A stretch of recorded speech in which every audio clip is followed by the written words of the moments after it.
been watching them for a long, long time. First of all, I think Coach Rebo does a terrific job. When we scheduled these guys a number of years back, 4 years ago, they were certainly not where they are today, and that's definitely it's a credit to Coach Rebo and his staff. Man, he's done a terrific job there. Those guys last year lost in the first round of the playoffs. They went 8-4. They got beat by a South Dakota team that was terrific. Had a few NFL players off of that team.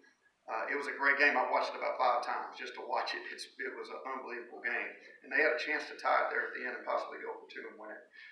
It was an unbelievable game, and these guys have really done a great job of resurrecting the program. He's got a lot of good players there. I think he's got 5 or 6 major Division I recruits that are on his roster. He's got a kid named Kim, but there's not going to be a guarantee on how many touches they get. It's going to be based on matchups, skill sets, and what we need them to do. Some of them catch the ball better out of the backfield. Some of them pass protect better. Some of them need to carry the ball in certain situations for certain fronts. So I can't really predict how many carries this guy's going to get, how many carries that guy's going to get. Whoever gets the carry, he's got to get the job done. The good news is they all are similar in that, in terms of the fact that they all have explosive playmaking ability. Everyone. I think the best thing for me to say is that the only thing I'm going to give you, Coach Rebo, is that he will play against you. That's it. I'm not going to be able to tell you much more than that. And hopefully you understand that's something that we're not going to just tell you. He's got a little hit factor to him that we really like.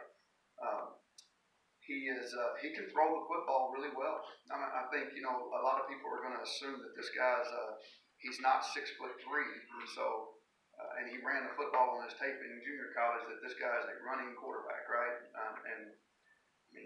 You'll have to make the assumption for yourself, but I'm seeing firsthand he can sling the rock now. He can throw it. We love watching him operate the offense, which is good. He just needs a little bit more time. That job is just like any other job. I know you guys all want to hear who the starter is, but it's only as good as the day is. Dude's going to have to win it the next day too. And we'd like to find stability there, but you're going to have to earn it. I'm not just going to give it to you because somebody wants to know who the starter is. I don't care about that. I care about what you prove on a day-to-day basis. How hard you work? Do you prepare? Can you move our team? Will you take care of the ball? Will you value possession?